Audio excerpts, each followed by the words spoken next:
சிறகடிக்க ஆசை சீரியலில் இனி நடக்கப்போகுது அப்படின்னு தான் பார்க்க போகிறோம். இங்கே முத்து மீனாவும் சீதா கல்யாணத்துக்கு ஏற்பாடுகள் எல்லாம் பரபரப்பாக பண்ணிகிட்டு இருக்காங்க. அப்போ மீனாவும் முத்துவும் வந்து பேசிகிட்டு இருக்காங்க. அப்போ மீனா சொல்கிறாங்க, எங்க சீதாவுக்கு நம்ம 10 பவுன் நகை போடுதுன்னு சொல்லிட்டோம், ஆனால் நம்மகிட்ட அந்த அளவுக்கு இல்லையேங்க, 6 பவுனுக்கு மேலே நகையே இல்லையே அப்படிங்க. மீனா நம்மகிட்ட 1 பவுன் இருக்குல்ல அப்படிங்கும்போது, எங்க 6 ஒன்று 7 பவுன் தானேங்க ஆச்சு, இன்னும் 3 பவுன் வேணும்னாங்க அப்படின்னு பேசிகிட்டு இருக்கும்போது சுருதி தண்ணி குடிக்கிறதுக்காக ரூம் விட்டு வெளில வராங்க. அப்போ தான் இவங்க 2 பேரும் பேசுகிறத கேட்குறாங்க. இந்த 3 பவுனுக்கு என்னங்க செய்ய போகிறோம் அப்படிங்கும்போது, மீனா அவன் நான் அப்பாட்ட கேட்கட்டுமா, அப்பா செய்கிறேன்னு சொன்னார், நம்ம தான் வந்து ஆர்வக்கோளாறுல நம்மளே பார்த்து கொடுத்தோம் அப்படின்னு சொன்னோம். இப்போ என்ன செய்யணும்னு தெரியல மீனா, அப்பாட்ட நான் கேட்டுக்கிறேன், நான் பையை கொடுத்துக்கிறேன் அப்படிங்கும்போது, எங்க அது சரியாக வராது, அத்தைக்கு தெரிஞ்சுன்னா அது ரொம்ப பிரச்சனையாயிருங்க, எப்படியாவது நம்ம தாங்க ரெடி பண்ணணும், ஒரு 3 பவுன் மட்டும் ரெடி பண்ணிட்டோன்னா சரியாக இருக்கும். சரி 3 பவுனில் அப்படி என்னது எடுக்கணும்னு நினைக்கிறேன் அப்படிங்கும்போது, 3 பவுனுக்கு ஒரு நெக்லஸ் மாதிரி எடுத்துக்கலான்னு பாருங்க அப்படிங்கிறாங்க. அப்படியா, சரி சரி அப்படிங்கிறாங்க. இந்த சூழ்நிலையில் சுருதி கேட்டுக்கிறாங்க, நம்மகிட்ட கூட கேட்க மாட்றாங்க. ஆனால் வந்து சீதா கல்யாணத்துக்கு அவங்களே பண்ணணும்னு நினைக்கிறாங்க. மீனா நம்மளுக்கு எவ்வளவோ பண்ணியிருக்காங்க, கண்டிப்பாக நம்மளுக்கு அவங்களுக்கு பண்ணணும் அப்படின்னு நினைக்கிறாங்க இந்த ஸ்ருதி. இப்படியா இருக்குது. இங்கே ரோகிணி வந்து தினேஷ் பேசிட்டு போனதையும் நினச்சிக்கிட்டே இருக்காங்க. அப்போ மனோஜ் வந்து கேட்குறாங்க, என்ன ரோகிணி கடையில் ஒரு மாதிரி இருக்க, நான் கூப்பிட்டுட்டே இருக்கேன் கண்டுக்கிடவே மாட்டேங்க அப்படிங்கும்போது, இல்லை மனோஜ் எனக்கு ஏகப்பட்ட ஒரே அப்படிங்கிறாங்க. என்ன அப்படிங்கிறாங்க, என் கூட தான் வேலை பார்த்தா என் பார்லரில், இப்போ அவன் வந்து தனியாக சொந்தமாக பார்லர் வச்சுருக்கான், அவன் பார்லர் வச்சவன் வீடு வீடாக போய் வேலை பார்த்துட்ருக்கேன், ரொம்ப சங்கடமாக இருக்குது அப்படிங்கும்போது, நான் என்ன செய்ய முடியும் ரோகிணி, நீ வந்து பொய் சொல்லாமல் இருந்தோம்னா இந்த பிரச்சனையும் இருக்காது அப்படிங்கும்போது, பொய் சொல்லாமல் இருந்தோம்னா எல்லாம் மாறி இருக்குமா அப்படிங்கும்போது, நீ பணக்காரியாக இருந்திருப்ப எனக்கு பிரச்சனை இருக்காது அப்படிங்கிறாங்க. மனோஜ் எப்பவும் பணம் பணம்னு தான் பேசிகிட்டு இருப்பீங்களா, நம்ம பொண்டாட்டி சங்கடப்படுதால அவளுக்கு நம்ம ஏதாவது பண்ணணும்னு நினைக்க மாட்டீங்களா அப்படிங்கும்போது, இங்கே பாரு ரோகிணி, பெரிய அளவில் வருமானம் இல்லை, வருமானம் எவ்வளோ வந்தாலும் எங்கள் அப்பாவுக்கு தெரிஞ்சிருது, முன்னாடியாவது பாம்பே சந்தோஷ் சார் எனக்கு பணத்தை போட்டு விடுவார், அதை யார்ட்டையும் சொல்ல வேண்டாம் தெரியாது, இப்போ அப்படி இல்லை, அந்த கணக்கு வழக்கையும் எங்கள் அப்பா பார்க்காரு.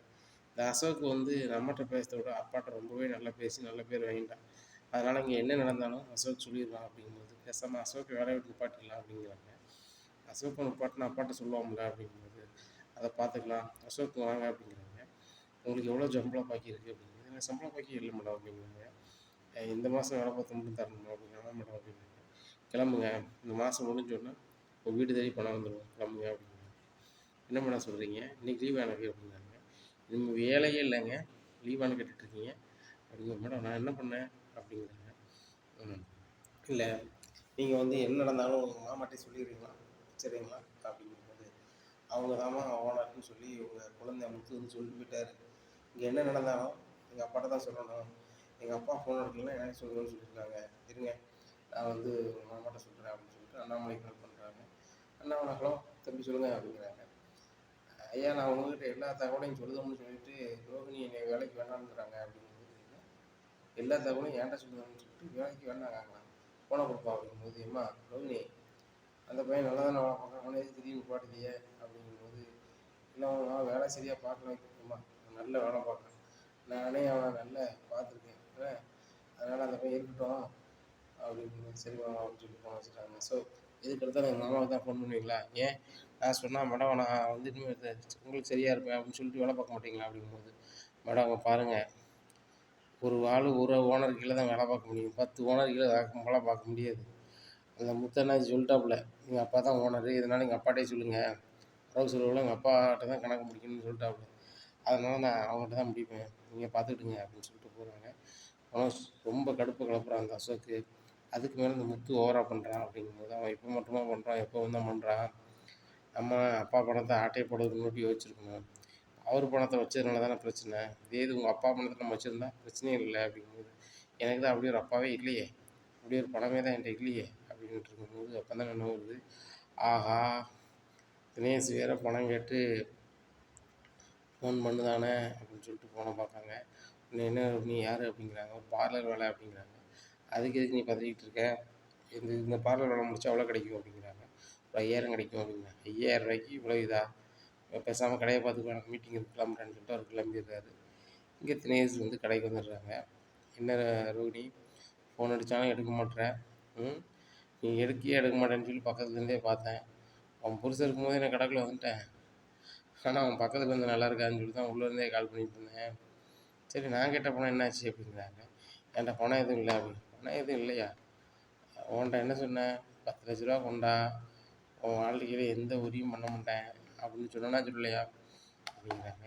இல்லை அப்படி. சரி ரைட்டு. எனக்கு தெரிஞ்சவங்க ஒரு 3 பேர் ஏசி கேட்டாங்க.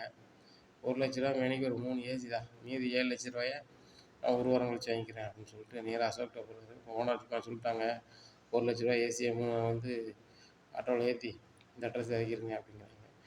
சரி சார் அப்படின்னு சொல்லிட்டு அவங்க ஆட்டோவில் ஏற்றி சுடிதாரத்தில் போய் இறக்கிடுறாங்க. ரோகிணிக்கு என்ன செய்யனே தெரில. 3,00,000 ஏசியும் போயிடுச்சு. இப்போ என்னன்னா 7,00,000 ஒரு வாரத்தில் கேட்காங்க.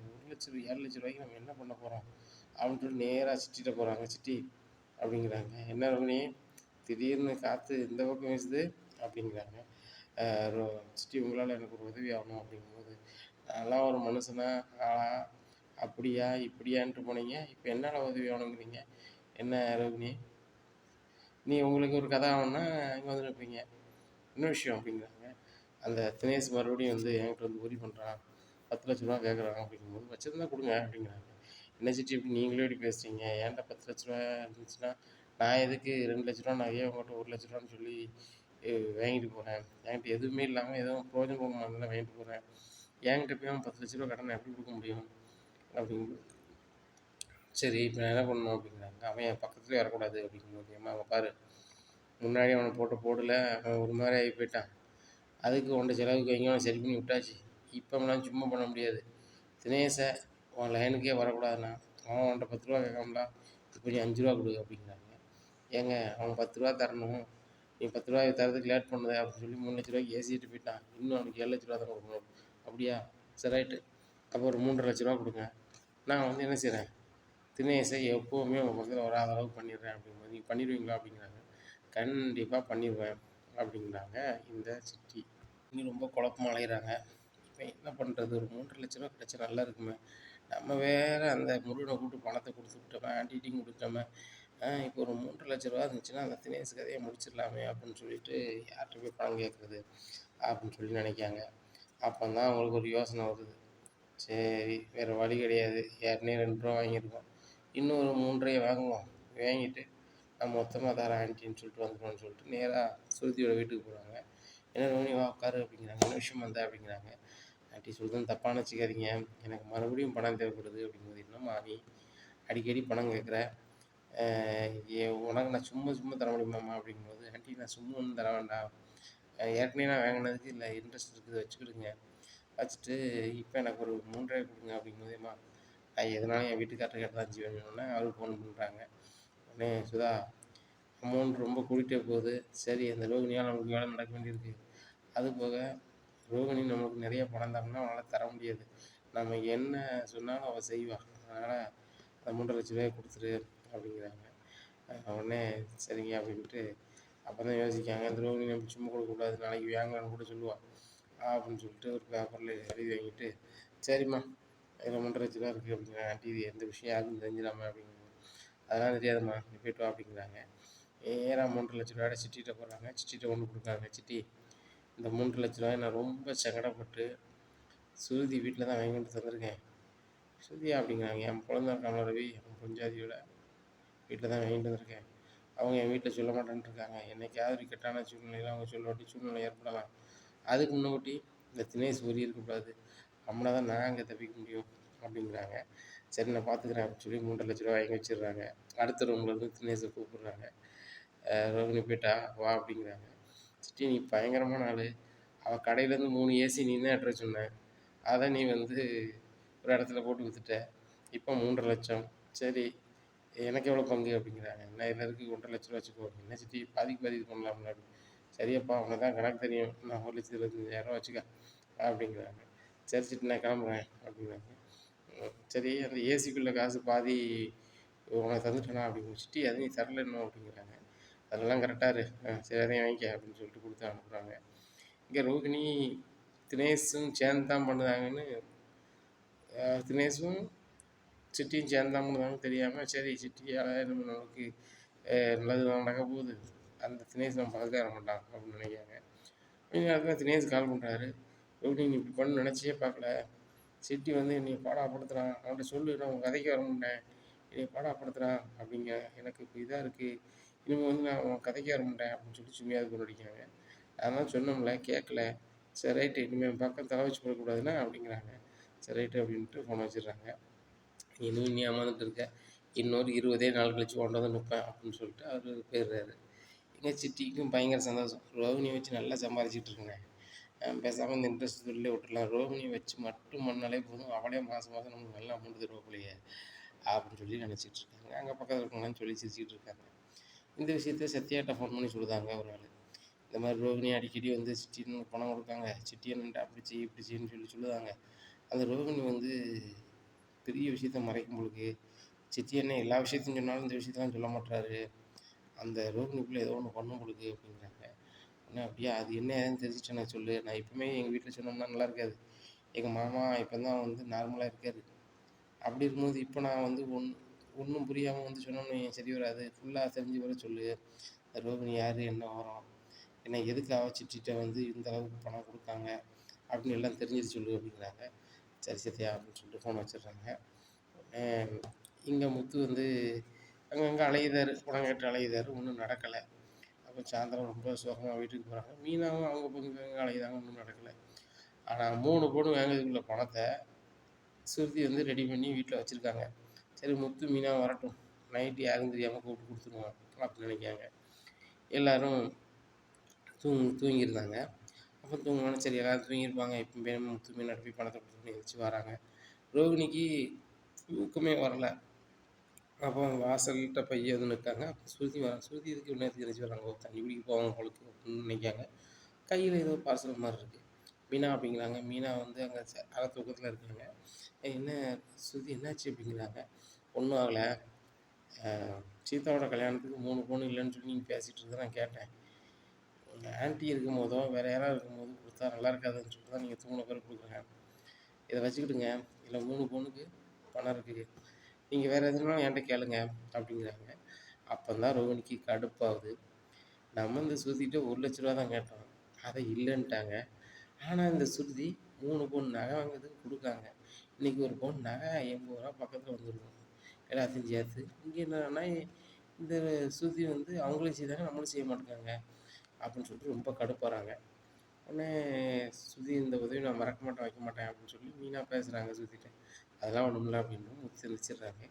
என்ன மீனா என்னாச்சு கையில் என்னமோ வச்சுருக்கியா அப்படிங்கும்போது ஏங்க நம்ம நேற்று நைட்டு பேசணும்.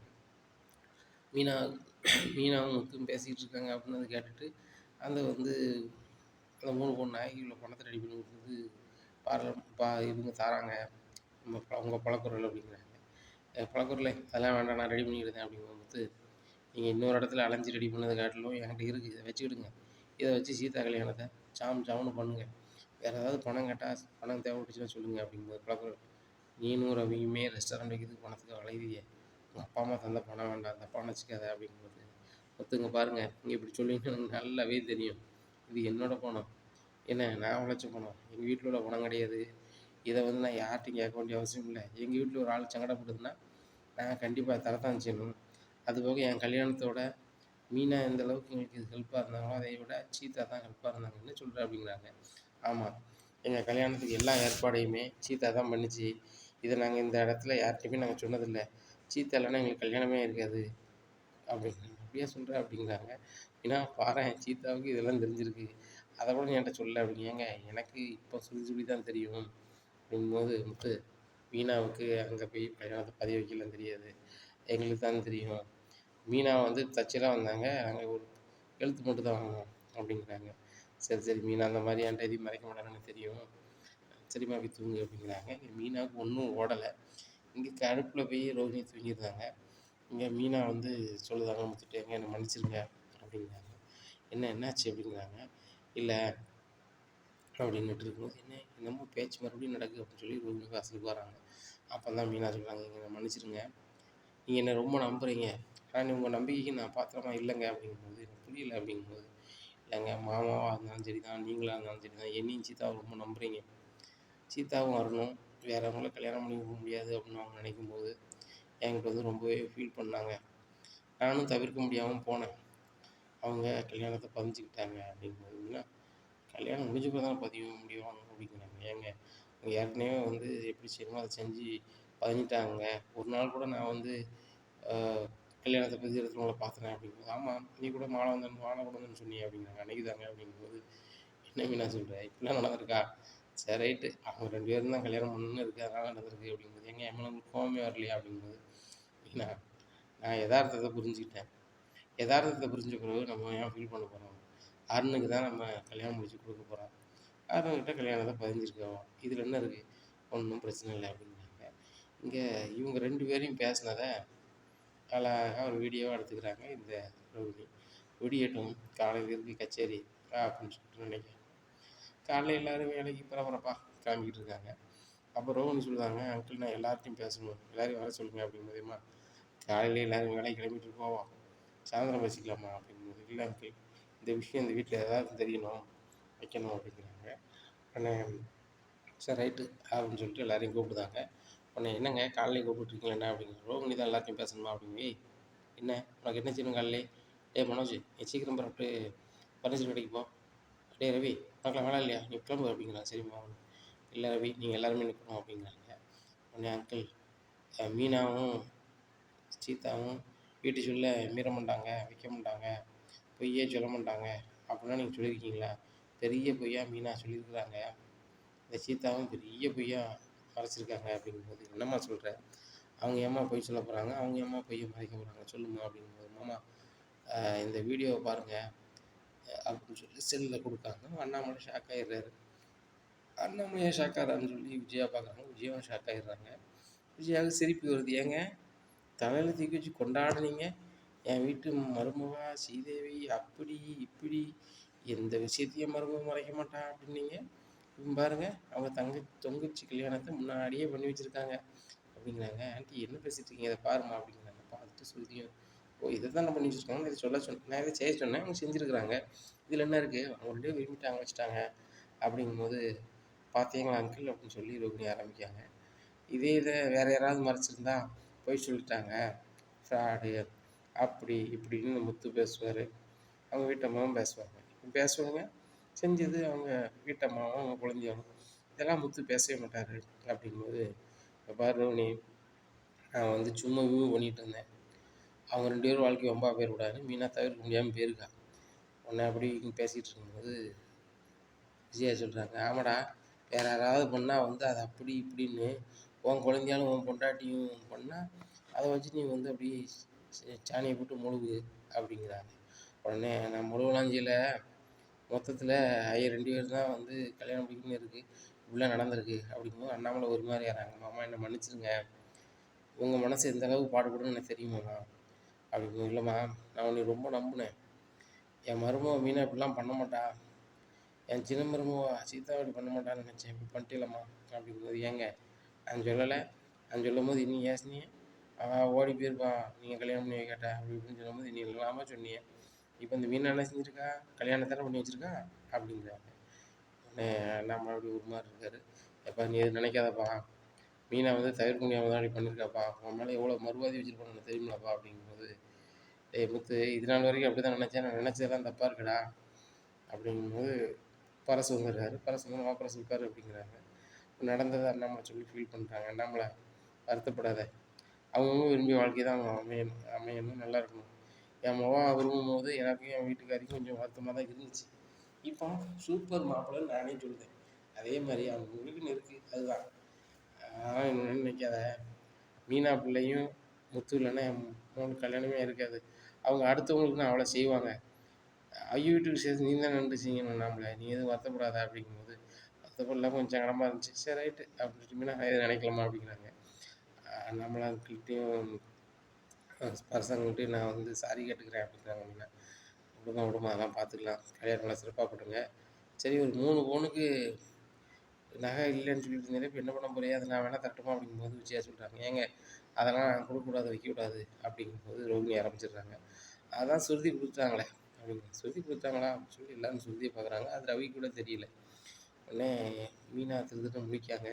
ஏன்னா அத்தை என்ன சொல்ல போகிறாங்கன்னு சொல்லிட்டு, ஏ மீனா இந்த சுருதிகிட்ட குசு குசுன்னு பேசுனது வந்து இதுக்கு தானா, உனக்கு ஒரு நகையை வந்து ஆட்டைய போட தான் நீ பேசுனியா அப்படிங்க. அத்தை நான் ஆட்டையெல்லாம் போடலை, நானும் என் வீட்டுக்காரரும் பேசுனதை வச்சு அதை சுருதி தான் கொடுத்தது அப்படிங்கும்போது, அத்தை நான் தான் கொடுத்தேன், நீங்கள் அவங்கள எதுவும் கேட்காதீங்க அப்படிங்கும்போது, அம்மா உங்கள் அம்மா உங்களுக்கு ரெஸ்டாரண்ட் வைக்க தான் பணம் தந்தாங்க, மீனா கொடுக்க சொல்லலை அப்படிங்கும்போது, ஆண்டி இப்போ கேட்ட உடனே கரெக்டாக எங்கள் அம்மாவுக்கு தான் நீங்கள் கால் பண்ணுவீங்கன்னு தெரியும் சரிங்களா. எங்கள் அம்மா பணத்தில் நான் கை வைக்கல, நான் உழைச்ச காசு தான் கொடுத்துருக்கேன். அதுபோக சீதாவும் மீனாவும் எங்களுக்கு நிறைய வகையில் உதவி பண்ணியிருக்காங்க, எனக்கும் ரவிக்கும். நாங்களாக தான் கொடுப்போம், அதனால் இதை யாரும் கேட்குறன்னு இல்லை, நீ ரவிட்டு கூட கேட்காம கொடுத்துருக்கியம்மா அப்படின்னு சொல்லிட்டு விஜயா சொல்கிறாங்க. ஏன் ஆண்டி ரவிட்டு எது கேட்கணும், நான் உழைச்ச காசு என்கிட்ட இருந்துச்சு, நான் உடனே மீனாட்ட கொடுத்தேன், இதில் என்ன இருக்குது அப்படிங்கும்போது அண்ணாமலை சொல்கிறாங்க, சுதி நீ பண்ணது ரொம்ப சரிம்மா, நான் கொடுக்கும்னே அது வாங்க மாட்டேன்னாவா, நீ கொடுத்தியா வாங்கிட்டாவல முத்து மீனா, அதை வச்சு அவளுக்கு நகை ரெடி பண்ணுங்க அப்படிங்கிறாங்க. சரிப்பா அப்படின்னு சொல்லிட்டு காலைல போய் நகையை எடுத்துக்கிட்டு சீதா கொடுக்காங்க. சீதா வந்து கேட்காங்க, மாமா இப்படி திடீர்னு நகை வந்துச்சு அப்படிங்கும்போது, இல்லை சுற்றிட்ட பணம் வாங்கி தான் ஆகணும் அப்படிங்கும்போது, ஏன் மாமா இதெல்லாம் பண்ணணும், அருண் எதுவுமே வேண்டான்ட்டாங்க அப்படிங்கும்போது, இங்கே பாரு சீதா, இன்னைக்கு வரைக்கும் எங்கள் வீட்டு பிள்ளை, அந்த வீட்டுக்கு போன பிறகு ஐயா சொல்லி தான் கேள்வி என்னென்னு பண்ணு, என்ன நான் ஒன்றும் சொல்லலை, இப்போ நாங்கள் செய்ய வேண்டியது செய்வோம், நாங்கள் பார்த்துக்குறோம் அப்படின்னு சொல்லிட்டு இது பண்ணுவாங்க. உடனே மீனா சொல்லுதாங்க, ஏங்க சூதி பிள்ளை சூப்பர் பிள்ளைலாங்க, நம்மளை விட்டு கொடுத்தே பேச மாட்டேங்களா அப்படிங்கும்போது, ஆமாம் மீனா உண்மையிலே சூப்பர் பிள்ளை, நான் கூட ஏப்பன மாதிரி பணம் காணதான்னு பார்த்தேன், ஆனால் ரொம்ப தங்கமான பிள்ளையா இருக்குது, ரவிக்கு இப்படி ஒரு பொண்ணு கிடைக்க தான் அப்படி ஒரு கல்யாணம் பண்ணியிருக்காங்க, அதே மாதிரி லவ் மேரேஜ் பண்ணால் அப்படி நல்லா இருப்பாங்களோ அப்படிங்கும்போது, ஆமாங்க விரும்பிய வாழ்க்கையை வாழ்கிறதுனாங்க நியாயம், அவங்க நல்லா இருக்காங்க, சரி நல்லா இருக்கட்டும் மேலும் நல்லா இருக்கட்டும்னு சொல்லி இவங்க ஆசீர்வதிக்காங்க மனசார. இப்படியா இருக்குது. ரோஹிணிக்கு ரொம்பவே கடுப்பாக இருக்குது, நம்ம கேட்டால் மட்டும் இந்த ஸ்ருதி பணமே தர மாட்டான், ஆனால் மீனா கேட்காமையும் முத்து கேட்காமையும் கொடுக்கா அப்படின்னு சொல்லி ரொம்ப கடுப்பில் இருக்காங்க. அப்போ ரூமுக்கு வராங்க ஸ்ருதி, ரோஹிணி நீங்கள் என்ன நினச்சிட்ருக்கீங்க, நான் முத்துக்கு மீனா பணம் கொடுக்குறது ஏன் இஷ்டம், அதை எதுக்கு நீங்கள் பொதுவில் கூப்பிட்டு எல்லாத்தையும் சொல்லணும்னு சொல்கிறீங்க, அதை வீடியோவாக போட்டு வேற காமிக்கிறீங்க அப்படிங்கும்போது, ஆமாம் நான் 1,00,000 ரூபா கேட்கும்போது நீங்கள் தரல, ஆனால் அந்த முத்துக்கும் மீனாவுக்கும் பணம் தேவைன்னு நீங்களே கொண்டு கொடுக்கீங்க அப்படிங்கும்போது, ரோகிணி அது ஏன் காசு, நான் கொடுக்கணும்னு நினச்சேன் கொடுக்குறேன், அவங்க ஒன்றும் சும்மா கேட்கலையே, அவங்களுக்கு கல்யாணம் அப்படிங்கும்போது எனக்கும் கேட்டான சூழ்நிலை தான், ஆண்டி 1,00,000 ரூபா கொடுக்கலாம் இந்த வீட்டிலே இருக்கக்கூடாதுன்னு என்ன சொன்னாங்க, நானும் இந்த வீட்டில் இருக்கலாம் தானே நீங்களும் மீனாவும் நினைக்கிங்க, மீனாக்குலாம் ஒன்று பண்ணுவீங்க எனக்குலாம் ஒன்று பண்ண மாட்டீங்க அப்படிங்கும்போது, ஆமாம் நான் மீனாக்குலாம் பண்ணுவேன், அவங்க பொய் சொல்ல மாட்டாங்களே, என்ன பொய் சொல்லலை பார்த்துட்டு தானே இருந்தீங்க, அவங்க எவ்வளோ பொய் சொல்லியிருக்காங்கன்னு சொல்லிட்டு, அந்த பொய்யால் யாருக்கும் வந்து நட்டம் கிடையாது, ஆனால் நீங்கள் சொன்ன பொய்யால் எவ்வளோ சங்கடம் தெரியுமா, எத்தனை பேருக்கு கஷ்டம் தெரியுமா அப்படிங்கிறாங்க. அண்ணே என்ன சுதி நீங்கள் மீனாவுக்கே சப்போர்ட் பண்ணுறீங்க, ஆமாங்க நான் மீனாவுக்கு தான் சப்போர்ட் பண்ணுவேன் சரிதானா, உங்கள் இடத்துல வேறு யாராவது இருந்தாங்கன்னு வச்சுக்கோங்களேன், பல்ல நொறிச்சு கையில் கொடுத்துருப்பேன் அப்படிங்கிறாங்க. என்ன சுதி இப்படிலாம் பேசுகிறீங்க அப்படி, இப்படி தான் பேசுவேன், நான் மீனாவுக்கு பணம் கொடுக்கணுன்னா அது எங்கள் சௌரியம், அதை நீங்கள்லாம் சொல்லிக்கிட்டு இருக்காதீங்க, உங்கள் உழைச்ச காசை நான் கொண்டு கொடுக்கல, இல்லை உங்கள் வீட்டுக்கார மாதிரி இன்னொருத்தவங்க நகையை எடுத்துக்கிட்டு அது வேற நகை வச்சு ஏமாத்தலை, இல்லைனா அங்கிள் காசை வச்சு கடை ஆரம்பிச்சிட்டு என் மாமனார் வீட்டு போனாங்கன்னு சொல்லிட்டு சொல்லலை, நீங்களே எங்கள் அப்பா அனுப்புனாரு அப்படின்னு அவங்க சொல்லலை, அதனால் தேவையில்லாமல் விஷயம் தலையிடாதுங்க அவ்வளோதான் அப்படின்ட்டு போயிருக்காங்க. இது ரோஹிணிக்கு ரொம்ப ஒரு மாதிரி ஆகுது. உடனே ஸ்டூடியோவுக்கு போகிறாங்க, ஸ்டூடியோவில் போய் வந்து சூதிட்ட பிரச்சனை பண்ணுறாங்க, எப்படி நீ வந்து இது பண்ணலாம் வைக்கலாம் ரொம்ப ஓவராக பண்ணுற அவ்வளோதான் அப்படின்னு சொல்லி 2-3 நேரம் கூப்பிட்டு போயிட்டு இருந்தாங்க. சுதிக்கு ரொம்ப கடுப்பாகி ரொம்ப ஒரு மாதிரி உட்காந்துருக்காங்க. அப்புறம் சுதியோட அம்மா கால் பண்ணுறாங்க, முன்னாடி ஃபோன் பண்ணால் எடுக்கவே மாட்டேங்க அப்படின்னா, ரோஹிணி வந்து வீட்டில் வர அப்படி தான் சொன்னேன், ரோஹிணி நான் வேலை பார்க்குறதுக்கு 2-3 நேரம் அவங்க தெரிஞ்சவங்க கூப்பிட்டு வந்து நீ பண்ணிட்டாங்கம்மா அப்படின்னு ரொம்ப கடுப்பாயிருது. அது வேறு அந்த ரோஹிணி அப்படி பண்ணாளா மம்மி நீ சும்மா இருந்தாங்க 2 பேரும் ஒரே வீட்டில் இருக்கோம், ஆனால் அவங்க வந்து இத்தனை நேரம் கூப்பிட்டு வந்து என்கிட்ட இப்படி ரொம்ப ஓவராக பண்ணுறாங்க, நான் நினச்சாலும் என்னால் பண்ண முடியும், முத்துக்கு மீனாக ஃபோன் பண்ணால் அவ்வளோதான், ஏய் ரவிக்கு தெரியுமா தெரியாதா அப்படின்னா சொல்லணுமா அப்படிங்கிறாங்க. சரி இருக்கட்டும் இல்லைங்க நான் சாயந்தரம் வீட்டுக்கு வரேன் அப்படின்னு, நீ வரவே வேண்டாம் அப்படிங்கிறாங்க. இல்லடி என் முகம் மேலே ஒருத்தர் கை வைக்கிறதுக்கா அது உன்னை பார்த்து சும்மா இருக்கலாம், அந்த ரூம் நீ யார் என்ன வரும்னு தெரியுங்கள அப்படிங்கிறாங்க. உடனே சரி சரி பார்த்துக்கலாம் அப்படின்னு சொல்லிட்டு சொல்லுறாங்க. உடனே சுருதி யார்ட்டுமே ஒன்றுமே சொல்லாமல் வீட்டுக்கு ரொம்ப சோகமாக வீட்டில் போய் இருந்துடுறாங்க. சுருதியோட அம்மாவுக்கு தாங்கவே இல்லை, விடவே கூடாது இந்த ரோஹிணியை அப்படின்னு சொல்லிட்டு நினைக்காங்க. இப்படி இருக்கும்போது வாசுதேவனுக்கு திடீர்னு உடம்பு சரியில்லாமல் ஆயிடுது, அவங்க ஹாஸ்பிட்டலில் கொண்டு வைக்காங்க. உடனே இவங்க அப்பாவுக்கு இப்படி அடிச்சுட்டு வாடி அப்படின்னு எல்லோரும் போய் பார்க்க போகிறாங்க. அங்கே போனோன்னா அவருக்கு ரொம்ப முடியல, அதனால் வந்து அவர் ஆஸ்பத்திரியில் தான் இருக்கணும், ஒரு வாரத்துக்கு இங்கே இருக்கணும் அப்படிங்கிறாங்க. உடனே மீனா சொல்கிறாங்க, நான் வேணா இருக்கேன், நீங்கள் வேணா வீட்டில் இருக்குமா அப்படிங்கிறாங்க. அப்போ தான் மீனாவோட குணத்தை நல்லாவே தெரிஞ்சுக்கிறாங்க ஸ்ருதியோட அம்மா. இல்லைம்மா நான் பார்த்துக்கிறேன் அப்படிங்கிறாங்க. இல்லைங்க நான் இருக்கேன் உங்களோட அப்படின்னு சொல்லிட்டு அவருக்கு என்னென்ன உதவி செய்யணுமோ அத்தனை உதவியும் மீனா செய்கிறாங்க. அப்போ அந்த நிமிஷத்துல தான் சுதாவுக்கு தெரியுது நம்ம பண்ண தப்பெல்லாம். இந்த ரோகிணிய கையில எடுத்து இந்த மீனாவையும் ஸ்ருதியும் பேச விடாம பண்ணணும். ஸ்ருதிய வீட்டுக்கு கொண்டு வரணும் அப்படின்னு சொல்லி நம்ம பண்ணோம். ஆனா பார்க்கும்போது ரோகிணி தான் எல்லாம் தேவையில்லாம பண்ணுதா? இவருக்கு மட்டும் சரியாகட்டும். அதுக்கப்புறம் ரோகிணிய பத்திய லட்சணத்த அந்த வீட்ல சொல்லிறணும் அப்படின்னு நினைக்கிறாங்க. ஒரு 3 நாளுக்கு அப்புறம் அவருக்கு சரியாயிருது. சரியானோனே, "அம்மா மீனா, நான் உன்ன கூட என் வீட்டுக்கு வரக்கூடாது கூடாதுன்னு என்னெல்லாமோ பேசியிருக்கேன். நம்ம சொந்த பந்தம்னு தெரிஞ்சுட்டு கூட நம்ம என்னெல்லாமோ 3 4 மாரி பண்ணியிருக்கேன். ஆனா எனக்கு இக்கட்டான சூழ்நிலை வரும்போது என் முன்ஜாதியோடயே கூட இருந்து என்னைய அந்த அளவுக்கு பார்த்துருக்கம்மா" அப்படிங்கும்போது, "அதெல்லாம் ஒண்ணும் இல்ல. நம்மலாம் சொந்த பந்தம் இல்லாட்டிலும் என் வயசுக்கு மூத்தவங்களுக்கு இப்படி ஆயிட்டுனா கண்டிப்பா அத செய்வேன். நானும் என் தங்கச்சியும் செய்வேன். என் தங்கச்சி எதையுமே எதிர்பார்க்காம செஞ்சதுனால தான் ஒரு நல்ல இடத்துல ஒரு மாப்பிள்ளை கிடைச்சிருக்கு" அப்படிங்கும்போது, "ரொம்ப சந்தோஷம்மா. அந்த கல்யாணத்துக்கு என்னைய கூப்பிடுவியாம்மா?" அப்படிங்கும்போது, "அது எப்படி சித்தப்பா உங்கள கூப்பிடாம இருப்பேன்" அப்படிங்கும்போது, ரொம்ப நல்லதும்மா" அப்படிங்கிறாங்க. அப்போ சீதா கல்யாணம் ரொம்ப சிறப்பா நடக்குது. வாசுதேவனும் சுதாவும் அந்த வேலைய இழுத்து போட்டு செய்தாங்க. இத பார்க்கும்போது அண்ணாமலைக்கு ரொம்ப ஆச்சரியமா இருக்கு. பரசு ரொம்ப அசந்துருந்தாரு. "என்ன அண்ணாமலை, அந்த ஆளு பயங்கர பில்டப் பண்ணுவான். நான் பெரிய ஆஃபீஸர், நான் பெரிய பணக்காரம்மா. ஆனா அவரே பந்தி கிந்தி எல்லாம் வைக்காரு" அப்படிங்கும்போது, "எல்லாம் வந்து காலம் மாத்திருச்சு" அப்படிங்கும்போது பரசு சொல்லுதாரு, "காலம் மாத்தல. மீனா, முத்து மாத்திட்டாங்க. ஒரு ஆள் வந்து கரடுமுரடா இருந்தாலும் மீனா சரி பண்ணிருது. நான் இதில முத்து விஷயத்தையும் பார்த்துட்டேன். இந்த வாசுதேவன் விஷயத்தையும் பார்த்துட்டேன்" அப்படி இப்படிங்கிறாங்க. அப்புறம் சீதா எல்லார்ட்டயும் ஆசீர்வாதம் வாங்குறாங்க. வாங்கிட்டு மறுபடியும் போறாங்க, மறுபடியும் போறாங்க. அப்புறம் சுதாவும் வாசுதேவன் வீட்ல பேசிட்டு இருக்காங்க. ஏங்க, இவ்வளோ நாள் வந்து சுருதிய அந்த வீட்லேருந்து பிரிக்கணும், வைக்கணும்னு நினச்சிட்டே இருந்தோம். அந்த வீட்ல இருக்கிறதாங்க சரி. நம்மளும் அண்ணாமலையும், அண்ணாமலை குடும்பத்தையும் இவ்வளோ நாள் தான் வந்து எதிரியாவே பார்க்குறது. அவங்க அந்த அளவுக்குலாம் இல்லைங்க. விஜயா மட்டும் தான் ஆசை பிடிச்சவங்களா இருக்காங்களே தவிர்த்து, அந்த வீட்ல அண்ணாமலையா இருக்கட்டும், மத்தவங்களா இருக்கட்டும் எல்லாருமே ரொம்ப நல்லவங்க தான். ஆனா, இந்த ரோகிணி அந்த வீட்லருந்து ஏதோ ஒண்ணு மறைக்குது. அதனால தான் ஒவ்வொரு வாட்டியும் பணம் பணம்னு வாங்கிட்டு போகுது. இத நம்ம சொல்லிரணுங்க. அது நம்ம மகன் வாழப்போற வீடு. அந்த வீட்ல தான் வாழப்போகுது. நம்மளுக்கும் அதுதான் சொந்த பந்தங்க இனிமே அப்படிங்கிறாங்க.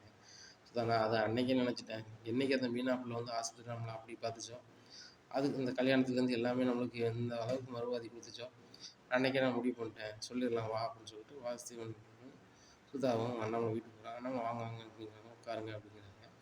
சம்மந்தி என்ன சாப்பிட்றீங்க அப்படிங்கிறாங்க. எனக்கு ஒன்றும் வேண்டாம். மீனா கையால் ஒரு காஃபி மட்டும் கிடைக்குமா அப்படிங்கிறாங்க. மீனா காஃபி எடுத்து கொண்டு கொடுக்குறாங்க. உடனே சம்மந்தி நான் எல்லார்ட்டையும் பேசணும் அப்படிங்கிறாங்க. எல்லாரையும் வர சொல்கிறாங்க. இங்கே ரோகிணி திருதுன்னு முடிக்காங்க. என்ன இவங்க 2 பேரும் வந்து உட்காந்துருக்காங்க. முன்னாடி இந்த வீட்டுக்கும் அவங்களுக்கும் எதிரும் புதிருமா இருக்கும். அப்போ நம்மளுக்கு ஒன்றும் ஒரி வராது. இவங்ககிட்ட வேறு நம்ம பணம் வாங்கியிருக்கோமே. கிட்டத்தட்ட ஒரு 5,00,000 வாங்கியிருக்கோமே. எதுவும் சொல்லிடுவாங்களோ அப்படின்னு நினைக்காங்க. சம்மந்தி சொல்லுதும் தப்பாக நினைக்காதீங்க. அந்த ரோகிணிங்கிற பிள்ளை வந்து மலேசியாவிலேருந்து முதல்ல வந்தோம்னு சொல்லிச்சு. அதுக்கப்புறம் அங்கேருந்து வரல அப்படின்னு தெரிஞ்சு போச்சு. நிறைய விஷயத்துல பொய் சொல்லுது அப்படின்னோடனே, "என்ன ஆன்ட்டி தேவையில்லாம சொல்கிறீங்க?" அப்படிங்கிறேன். "தேவையில்லாம சொல்கிறேன்னா, என்னம்மா தேவையில்லாம சொல்கிறேன்?" அப்படின்னு சொல்லி சுதா சொல்கிறாங்க. "நீ எங்ககிட்ட 5,00,000 வாங்கியிருக்கல" அப்படிங்கும்போது, இவங்க விஜயா முழிக்காங்க. "என்ன சம்மந்தி சொல்றீங்க? உங்கள்கிட்ட 5,00,000 வாங்கியிருக்கா?" அப்படிங்கும்போது, ரோகிணி சொல்லுறாங்க, "நான் வாங்கவே இல்லை. வேண்டாதே சொல்கிறாங்க. இப்போ முத்து, மீனாவும் அவங்களுக்கு நல்லவங்க ஆயிட்டாங்க. அதனால என்னைய வேண்டாதே சொல்லுதாங்க" அப்படிங்கும்போது, "சம்மந்தி ரோகிணி இதெல்லாம் பண்ண மாட்டா" அப்படின்னு அப்போ யார் சொல்லுதா? விஜயா சொல்கிறாங்க. "என்ன சம்மந்தி, இப்போ நீங்க ரோகிணி பக்கம் சாய ஆரம்பிச்சிட்டிங்களா? ரோகிணி வாங்கியிருக்குது. இந்த மாரி எதுக்காவது ஆகும் அப்படின்னு சொல்லி தான் இந்த புள்ள வாங்கினத நான் ஒரு வீடியோ எடுக்க சொன்னேன். அந்த வீடியோவும் பாருங்க. அதுபோக பணம் வாங்கியிருக்கோம்னு எழுதி கொடுத்துருக்கு பாருங்க" அப்படின்னு சொல்லி அந்த பேப்பரையும் கொடுக்குறாங்க. ஆஹா! நம்ம இத மறந்துட்டோமே அப்படின்னு சொல்லிட்டு, "ஆன்ட்டி என்ன மன்னிச்சுக்கோங்க. நீங்க திடீர்னு பணம் கேட்டீங்க. அதான் அவங்ககிட்ட வாங்கி கொடுத்தேன்" அப்படிங்கும்போது விஜயா சொல்கிறாங்க, "சரி ரைட்டு. எனக்கு தெரிஞ்சவங்ககிட்ட வாங்கி கொடுக்கக்கூடாதுன்னு சொன்னேன். என் சம்மந்திட்டே வாங்கி கொடுத்துட்டேன். ரூ. 1,00,000 தானே கொண்டு குடுத்த. மீதி ரூ. 4,00,000 யார்ட்ட கொண்டு குடுத்த?" அப்படிங்கும்போது என்ன பதில் சொல்லனே தெரியல. "ஆன்ட்டி நான் வித்யாட்ட தான் குடுத்தேன்" அப்படின்ட்டு இருக்கும்போது வித்யா வீட்டுக்கு வந்துடுறாங்க. வித்யாவுக்கும் முருகனுக்கும் கல்யாணம். அதுக்கு கார்டு கொண்டு வந்து வராங்க.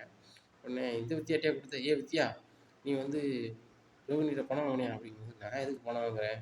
ரோகிணி தான் என்ட்ட பல லட்ச ரூபா பணம் வாங்கியிருக்காங்க. திருப்பியே தரல. ஆனா முருகன்ட்ட வேணா ரூ. 1,00,000 தந்துட்டாங்க" அப்படிங்கிறாங்க. "ரோகிணி என்னடி சொல்ற? ஆ வித்யா தான் பணம் வாங்குனான்னு சொன்னேன். இப்போ வித்யா வாங்கலங்கிறா" அப்படிங்கும்போது இங்க ரோகிணி திருதிருன்னு முழிக்காங்க. இனி என்ன நடக்கும் அப்படிங்கிறத பொறுத்திருந்து பார்க்கலாம். நம்ம சேனலை நீங்கள் கொஞ்சம் மறக்காம லைக் அண்ட் சப்ஸ்கிரைப் பண்ணுங்க. நன்றி, வணக்கம்.